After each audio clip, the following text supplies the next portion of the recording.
Emel Örgü YouTube kanalımdan herkese merhaba. Kanalıma hoş geldiniz. Bugün sizlerle beraber bir yumak ipten çok güzel 0-1 yaş kız bebeklerimiz için bir bebek yeleği hazırladım. Bunun için Alize'nin ipini tercih ettim. Şu şekilde 100 gram 240 metre uzunluğunda gördüğünüz gibi.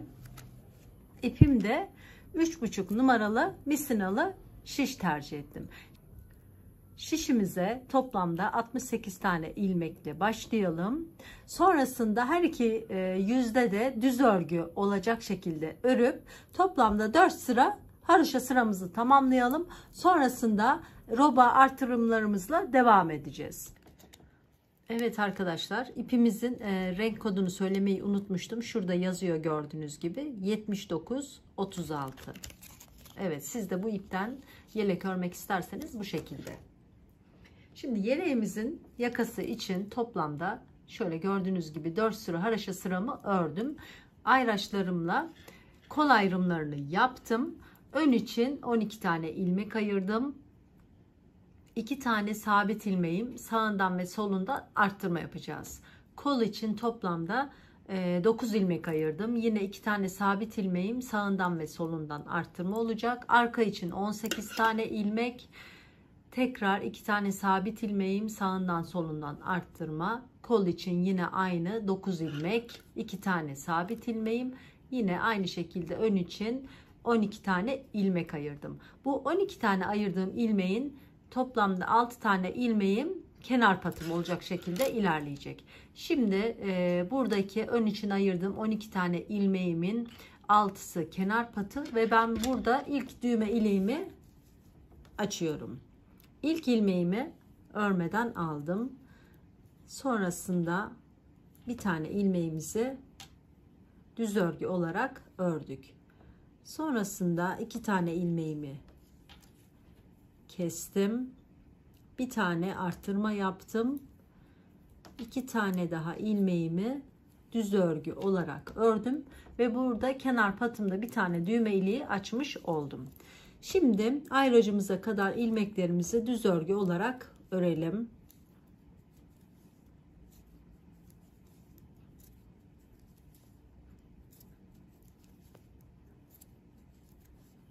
Ayracımıza geldik. Hemen ayracımızı çıkarttık. Burada bir tane arttırma yapıyorum. Şimdi şuradaki robamızdaki artırımları farklı olsun diye ben ilmeklerimin yerlerini değiştirmek istedim. Şu şekilde öndeki ilmeğimi arkaya alacağım. Arkadaki ilmeğimi de şu şekilde.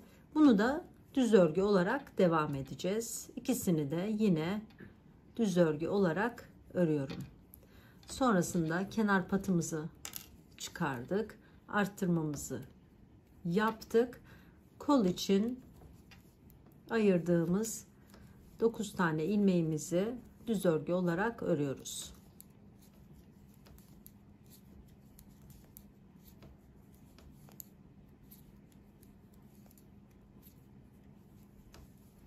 Evet, kol için ayırdığım 9 tane ilmeğimi de ördüm. Ayracımı çıkarttım. Artırmamı yaptım. Şuradaki 2 tane ilmeğimizin hemen yerlerini değiştiriyoruz. Arkadaki ilmeğimizi öne aldık. Hemen düz örgü olarak ilmeklerimizi ördük. Artırmamızı yaptık.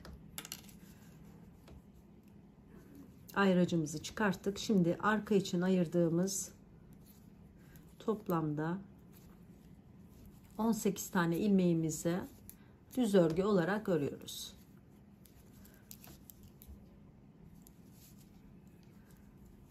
Diğer ayracımıza kadar ilmeklerimizi bu şekilde düz örgü olarak örelim.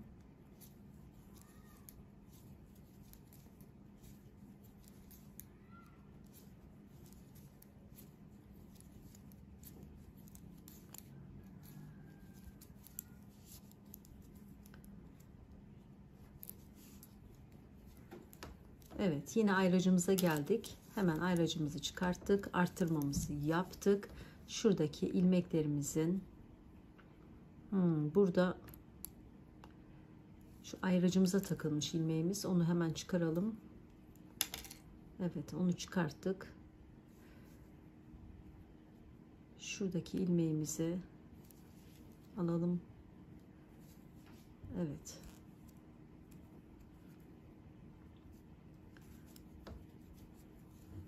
İki tane sabit ilmeğimizi düz örgü olarak ördüm.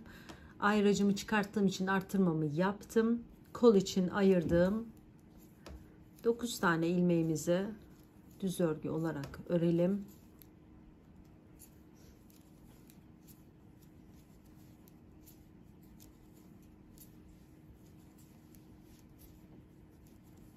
Yine ayracıma geldim. Ayracımızı çıkarttık. Artırmamızı yaptık. Buradaki son ilmek değiştirmemizi de yapalım.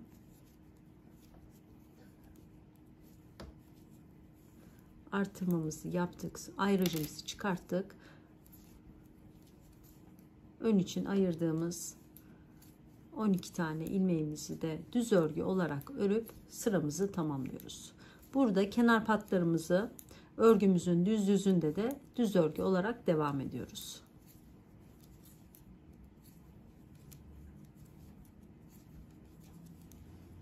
Yeleğimizin ilk arttırmasını yapmış olduk. Evet. Şimdi örgümüzün arka yüzünde ne yapacağız? Şu 6 tane kenar patımızı düz örgü olarak devam edeceğiz. İlk ilmeğimi örmeden aldım. Sonrasında bakın 2 3 4 5 ve 6 tane ilmeğimi düz örgü olarak ördüm. Burası kenar patımız. Sonrasında ipimizi arkaya atıyoruz. Geri kalan ilmeklerimizi ters örgü olarak devam edelim.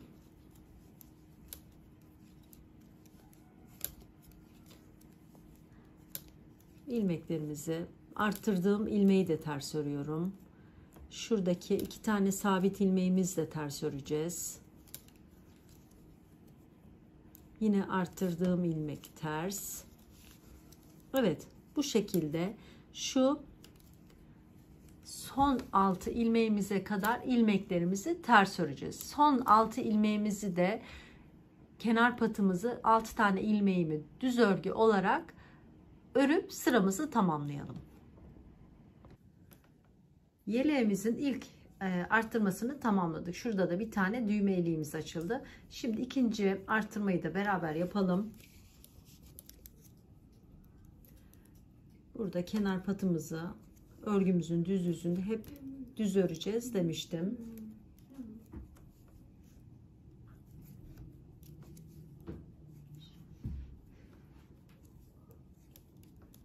Sabit ilmeğime kadar ilmeklerimi düz örgü olarak örüyorum.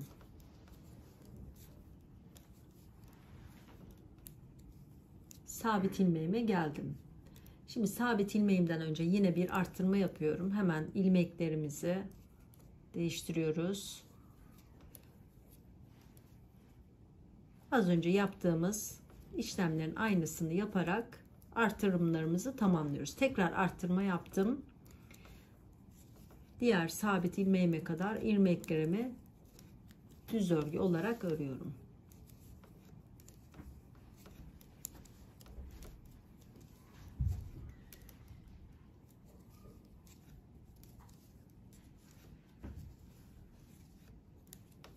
Bakın yine sabit ilmeğime geldim. Artırmamı yaptım. İlmeklerimin yerini değiştirdim. İkisini de düz örgü olarak örüp yine artırma yapmayı unutmayalım. Tekrar sabit ilmeğime kadar ilmeklerimi düz örgü olarak örüyorum.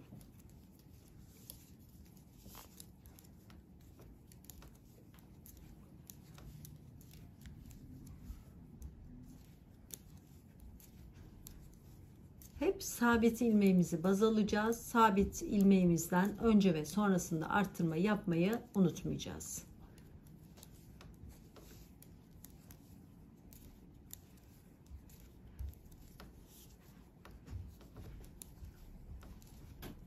Bakın yine sabit ilmeğimdeyim. Artırmamı yaptım. Hemen ilmeklerimizi değiştirdik. 2 tane sabit ilmeğimizi ördük.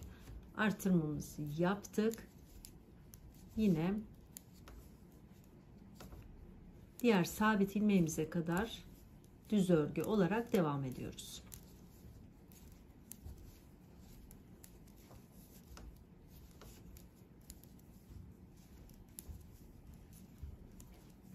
Evet.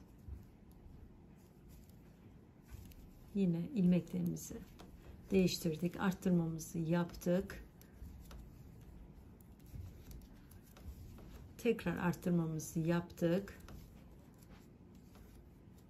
İlmeklerimizi, buradaki kenar patımızı da düz örgü olarak devam ediyoruz. İkinci arttırmamızı da bu şekilde yapmış olduk. Örgümüzün arka yüzünde her zaman aynı işlemi tekrar edeceğiz. Ne yapacağız? Şuradaki en baştaki 6 tane ilmeğimiz düz. Sondaki 6 tane ilmeğimiz de düz olacak. Bu ortadaki kalan ilmeklerimizi ters örgü olarak örüp sıramızı tamamlayalım. Yeleğimizin robası için 2 tane artırımları beraber yapmış olduk. Şurada da bir tane düğme iliğimiz oldu. Şimdi düğme iliğimizden sonra 2 tane haroşa sıram oldu. Bu 10 sıra olduğunda ikinci düğme iliğini açmayı unutmayalım. Bu şekilde toplamda burada da 2 tane artırımlarımız var. 16 tane olana kadar devam edelim. Daha sonra kol ayrımlarını beraber yapmaya başlayacağız. Şimdi ben de tamamlayıp geliyorum. Yeleğimin robasını tamamladım. Toplamda 16 sıra artırmamı yaptım. Ayrımlarımı da ayraçlarımla ayırdım. Ben şu şekilde düşündüm. Şimdi ön ilmeklerimle şuradaki sabit ilmeğim, 2 tane sabit ilmeğimin tam ortasından bir ilmeğini öne dahil ettim. Bir ilmeğini kola dahil ettim. Aynı şekilde burada 2 tane sabit ilmeğimin bir tanesini kola dahil ettim. Diğeri yeleğimin arka bölümünde. Yine şu 2 sabit ilmeğimin bir tanesi arka bölümde, bir tanesi de kola dahil ettim. Bu şekilde yine 2 tane sabit ilmeğin bir tanesi öne dahil ettim. Bir tanesi kol için dahil ettim. Şimdi hemen kol kesimini, kol ayrımını yapmaya başlayalım. Şimdi şuradan bütün ilmeklerimizi ayrıcımıza kadar düz örgü olarak örelim.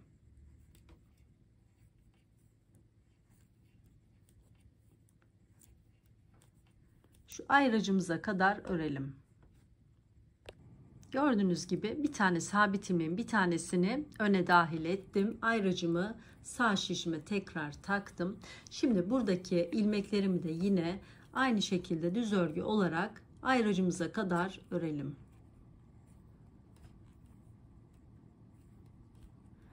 Şuradaki ayrıcımıza kadar ilmeklerimizi düz örgü olarak devam edelim. Diğer ayrıcıma geldim. Şimdi şu şekilde hemen örgümüzün arka yüzüne geçeceğiz. İlk ilmeğimi örmeden aldım. İpimi ön tarafa attım. Bu kol için ayırdığım ilmeklerimi düz örgü olarak yine devam ediyorum.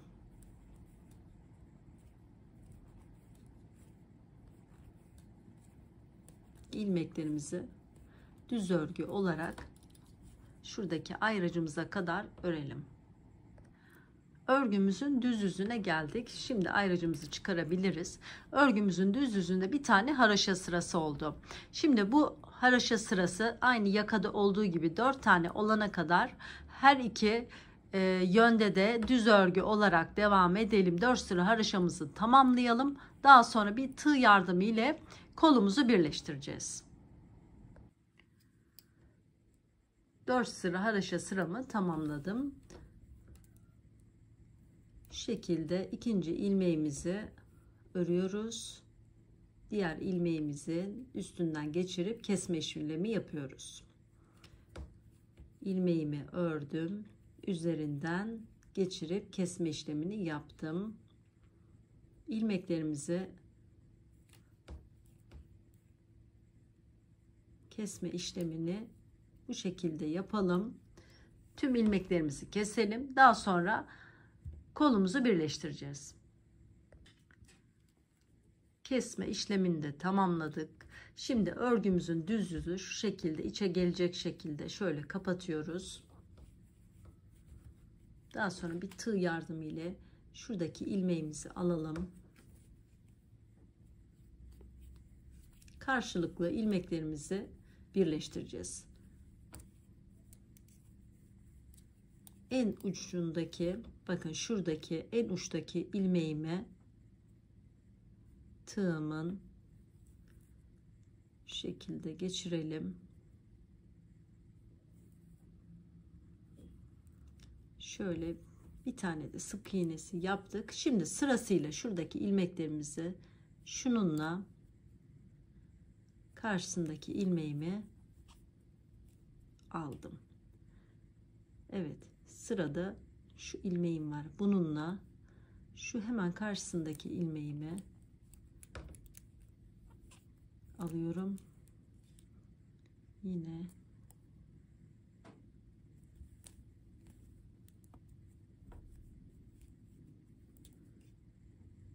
şuradakiyle hemen karşısındaki ilmeğimi aldım. En son bakın şununla da şuradaki ilmeğimi alırsam tamamlanmış oldu. Şimdi bunu da arkadaki ilmeğimize dahil ettik. Şu şekilde dahil edelim ve kolumuzu çevirelim.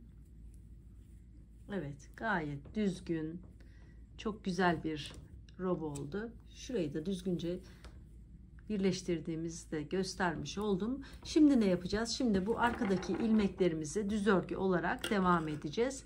Yine ilk kolda yaptığımız gibi şuradaki ortadaki ilmeklerimizi 4 sıra haroşa sırası yapıp keselim. Kolumuzu birleştirelim. Daha sonra şu kalan ön için ayırdığımız ilmeklerimizi de düz örgü olarak örelim. Tamamlayalım. Ben de kamera arkasında tamamlayıp geliyorum.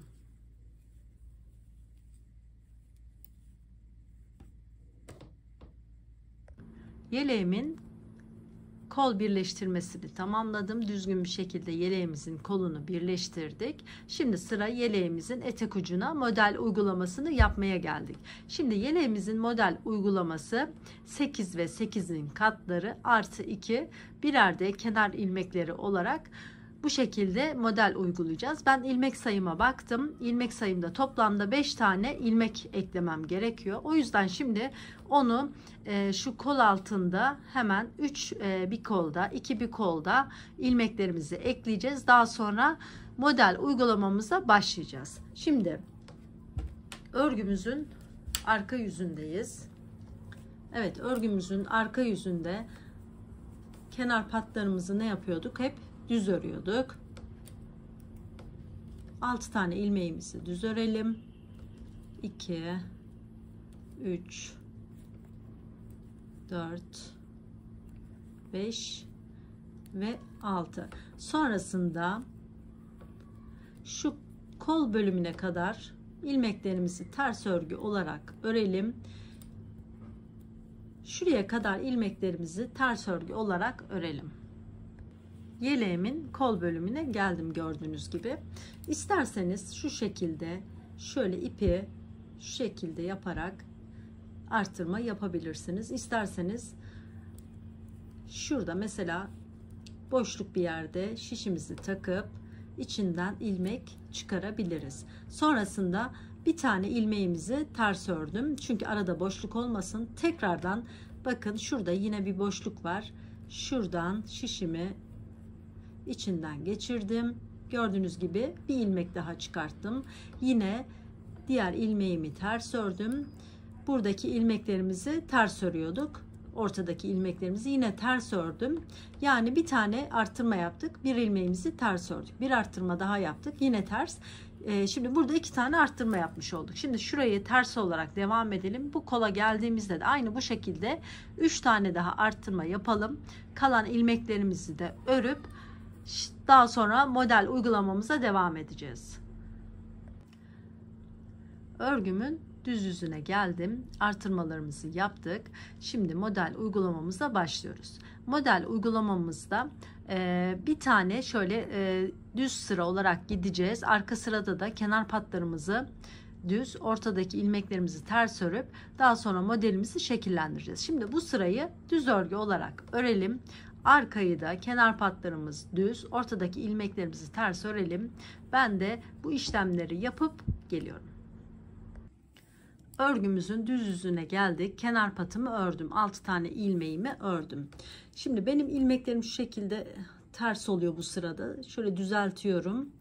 2 ilmeğimi, sizinkisi düzse direkt kesebilirsiniz. 2 tane ilmeğimi kestim bu sırada. Hemen bir tane arttırma yaptım. Bir tane ördüm. İkinci artırmamı yaptım. Bir tane ördüm. Üçüncü artırmamı yaptım. Bir tane ördüm. Dördüncü artırmamı yaptım. Bir tane ördüm. Beşinci artırmamı yaptım. Bir tane ördüm. 6 tane arttırma yapacağız. Şu şekilde sayalım. 2 tane ilmeğimizi kestik. 1, 2, 3, 4, 5, 6. 6 tane arttırmamı yaptım. Şimdi sırada 3 tane ilmeğimizi keseceğiz. 3 tane ilmeğimi kestim. Bir tane model kurmuş oldum. Şimdi burada ilk başlarda başta ve sonda 2 tane ilmek keserek başlıyoruz. 2 tane ilmek keserek modelimizi tamamlayacağız. Ortalarda ise bu 6 tane arttırmamızı yaptıktan sonra 3 tane ilmeğimizi keseceğiz. Şimdi tekrar arttırmamızı yapalım. Sayarak yapıyoruz. Bir tane arttırmamı yaptım, ördüm. İkinci arttırmam, üçüncü arttırmam, dördüncü arttırmam, beşinci arttırmam ve altıncı arttırmamı yaptım. Hemen ne yapıyorum? 3 tane ilmeğimi kesip bir yapıyorum.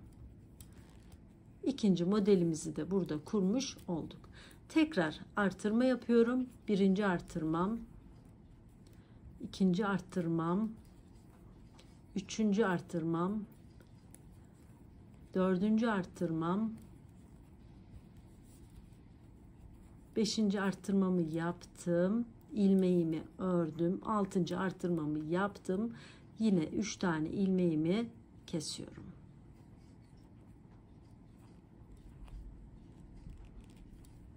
Tekrar modelimi kurmuş oldum. Bakın burada artırma yapmıştık. Hiçbir şekilde belli olmadı. Çok güzel, düzgün bir şekilde oldu.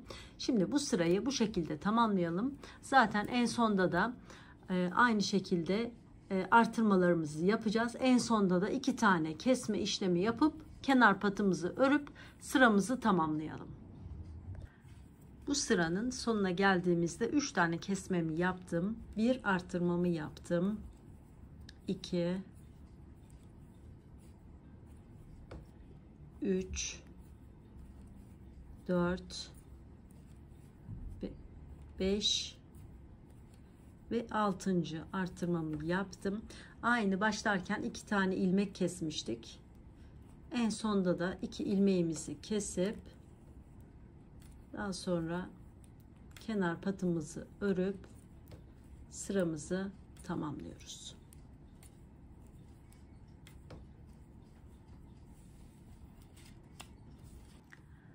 Örgümüzün arka yüzünde bütün ilmeklerimizi düz örgü olarak öreceğiz. İpimizi öne atalım. Baştan sonra bütün ilmeklerimizi düz örgüyle tamamlayalım.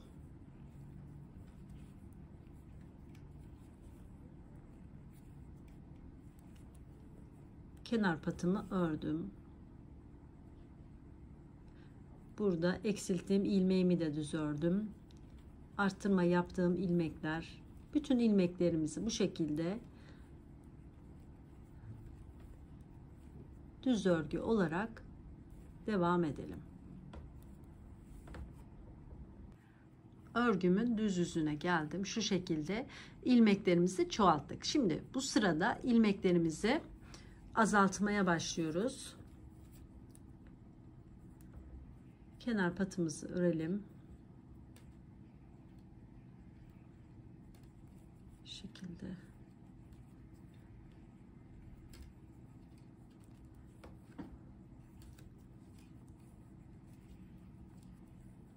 Dört, 5 ve 6. Kenar patımı ördüm.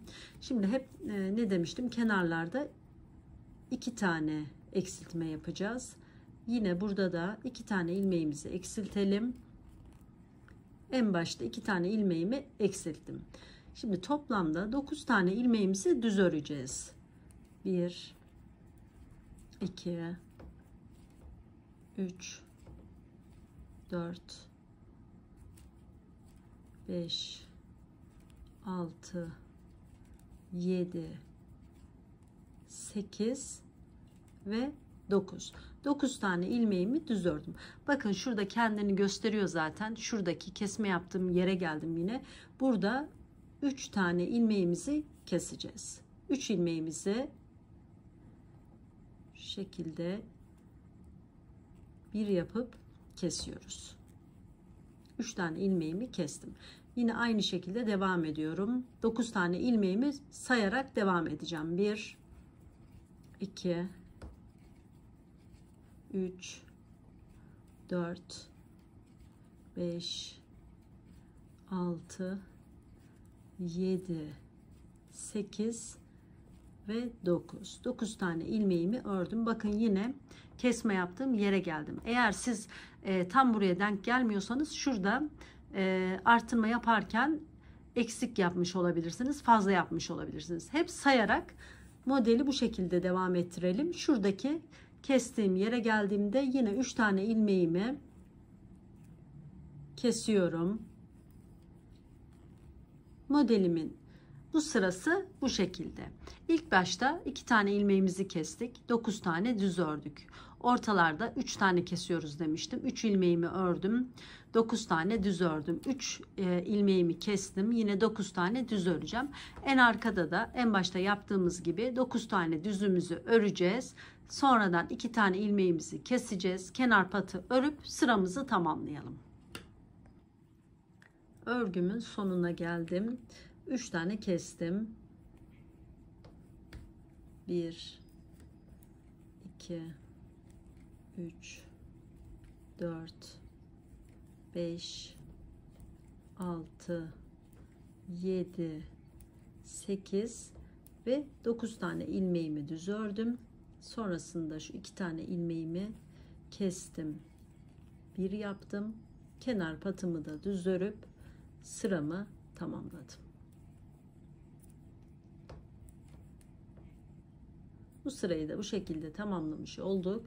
Örgümüzün arka yüzünde de kenar patlarımız düz, ortadaki ilmeklerimiz ters. Sırayı tamamlayıp gelelim. Yeleğimizin modeli kendini göstermeye başladı. Şimdi burada ben düğme iliği açmıştım. 10 sıra haroşa sıram olunca 2 4 6 8 10 sıra olmuş. Şimdi 3. düğme iliğimizi de açalım. Modelimizi uygulamaya devam edelim. İlk ilmeğimi örmeden aldım. İkincisini ördüm. Diğer ikisini kesiyorum. Bir tane arttırma yaptım. 2 tane ilmeğimi düz örgü olarak ördüm. Şimdi eksiltmeye devam ediyoruz. Eski ilmek sayımıza ulaşabilmek için yine burada 2 tane ilmeğimi kestim. Az önce 9 tane ilmek örmüştük. Şimdi 7 tane ilmeğimizi düz örüyoruz. 1 2 3 4 5 6 7 tane ilmeğimi düz ördüm. Şimdi tekrar şu büzme yaptığım yere geldim.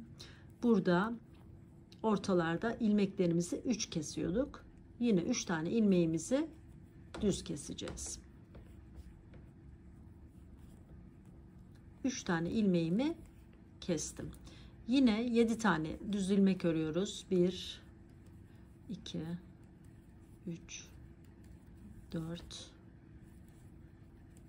5 6 ve 7 tane ilmeğimi düz ördüm. Bakın yine büzdüğüm yere geldim. 3 tane ilmeğimizi kesip bir yapıyoruz.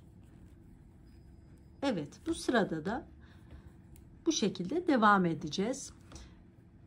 3 tane büzeceğiz, 7 tane düz öreceğiz. En sonda da 7 tane ilmeğimizi düz öreceğiz. 2 tane ilmeğimizi keseceğiz. Kenar patımızı örüp sıramızı tamamlayacağız.